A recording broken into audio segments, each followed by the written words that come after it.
রাধে রাধে বন্ধুরা, কেমন আছো? আশা করি সবাই খুব ভালো আছো, সুস্থ আছো।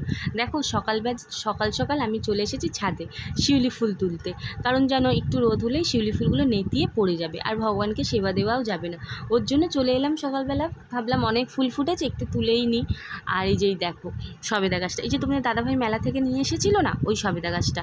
দুটো সবেদা বড় হচ্ছে আর প্রচুর ফুল আর ফলও এসেছে, জানো তো বন্ধুরা। তাই ভাবলাম তোমাদের সঙ্গে একটু শেয়ার করি। আর এই পাশে যে লেবু গাছটা আছে, ওই লেবু গাছটাতেও দেখছি 3টে লেবু এসেছে। আগে 7খানা লেবু ছিল, 5টা খাওয়া হয়ে গেছে, 2টো এখনও কিন্তু গাছে আছে। আর আরও ফুল ফল হয়েছে। আর এই পাশেও একটা বেল ফুল হয়েছে। আর লঙ্কা গাছটার অবস্থা দেখো বন্ধুরা, এত ফল দেখিয়েছিলাম তোমাদের, সব খাওয়া হয়ে যাওয়ার পরেও আবার এত ফুল এসেছে। আর দেখো এই যে ময়লার খোসাগুলো ফেলি, সবজি কাটার খোসা, সেই থেকে না এই কুমড়ো গাছটা হয়েছে। একটা কুমড়োও হয়েছে, জানি না ফুলটা প্রথম তো থাকবে কিনা, যদি থাকে তোমাদের সঙ্গে শেয়ার করব। আর এখানে ওই পিঙ্ক গাছের ফুলটাও, এই নিয়ে 2টো ফুল ফুটছে। আর এখানে দেখো উচ্ছে গাছ, ওই যে ময়লার খোসা ফেলি, সবজি কাটার খোসাগুলোই এখানে ফেলে গাছ হয়েছে।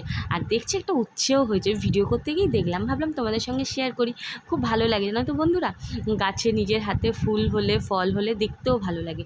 আর এই পাশে জন্মাষ্টমীর সময় যে তালের আটি গাছ রেখেছিলাম, সেখানে কটা ঝিঙে গাছ বসিয়েছি। তারপরে ফুলগুলো তুলে নিচে নেমে এলাম, এসে ভগবানের ঘুম থেকে তুলে দিলাম। আর প্রায় বাজে 7:30 পৌনে 8টা মতো। এত সকাল সকাল গোপালকে আমি তুলি না, যেহেতু আজকে আমিও সকালে উঠে গেছি, তার জন্য গোপাল সোনাকেও সকাল সকাল তুলে দিয়েছি। বেকার ও বা শুয়ে থেকে কি করবে বলো বন্ধুরা। আর যে দেখো, আর সকালে মঙ্গল আরতিও আমার হয়ে গেছে, তো ভাবলাম একদম টাটকা ফুল গাছ থেকে তুলে এনেছি, তো ভগবানকে না দিলে হয়, তাই রাধারানীকে একটা আর গোপু সোনাকে একটা দিয়ে দিয়েছি। আর আজকের মঙ্গল আরতি তো দিয়েছি মিছরি আর জল। যতটুকু পারি বন্ধুরা আমি সেবা করি, তোমরা আমাকে একটু সাপোর্ট করো যাতে আমি আরেকটু এগিয়ে যেতে পারি। আমি জানি আমি রোজ ভিডিও দিই না, তবু তোমরা আমার পাশে থেকো বন্ধুরা। যতটুকু পারি তোমাদের সঙ্গে শেয়ার করি, আর এর থেকে বেশি তো আমি কিছু পারি না। আর দুপুরবেলা সেবা দেবো, তাই দুজনকে একসঙ্গে সিংহাসন থেকে নামিয়ে আনলাম। ভাবলাম অনেক দিন তোমাদের সঙ্গে শেয়ার করা হয় না, আর ওইখানটা বসে তো আমি স্নান করাতে পারি না, তাই প্রত্যেক দিন এরমভাবে নামিয়ে আনি, কিন্তু তোমাদের সঙ্গে শেয়ার করা হয় না। ভাবলাম তোমাদের সঙ্গে একটু শেয়ার করে দিই।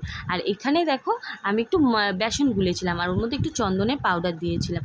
কারণ রোজ যখন ঘি মধু বেবি অয়েল দিয়ে স্নান করানো হয়, আর বেসন দিয়ে স্নান করালে না ওই ময়লাগুলো উঠে যায়, তেল তেল ভাবগুলো উঠে যায়। তো দুজনকে স্নান করিয়ে দিয়েছি, সেবাও দিয়ে দিয়েছে। তো সেবা দেওয়ার সময় তো পর্দা দিতেই হয়, জানো তো বন্ধুরা, কেউ থাকি আর না থাকি।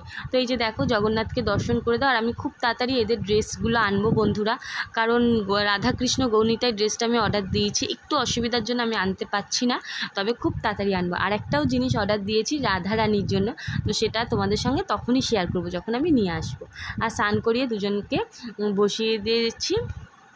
আর এই পাশে দেখো মা লক্ষ্মী আমার ভগবান, আর সব শিউলি ফুল দিয়ে সাজিয়েছি। আজকে শিউলি ফুলটা অনেকটাই পেয়েছিলাম, ওর জন্য সব শিউলি ফুল দিয়ে সাজিয়েছি। আর ভোগে দিয়েছি তোমার পিয়ারা, বাতাসা, চিড়ে। বাতাসা চিড়ে তো আমি রোজই দিই, যেহেতু আমি অন্ন সেবা দিই না, তার বদলে আমি চিড়ে দিই।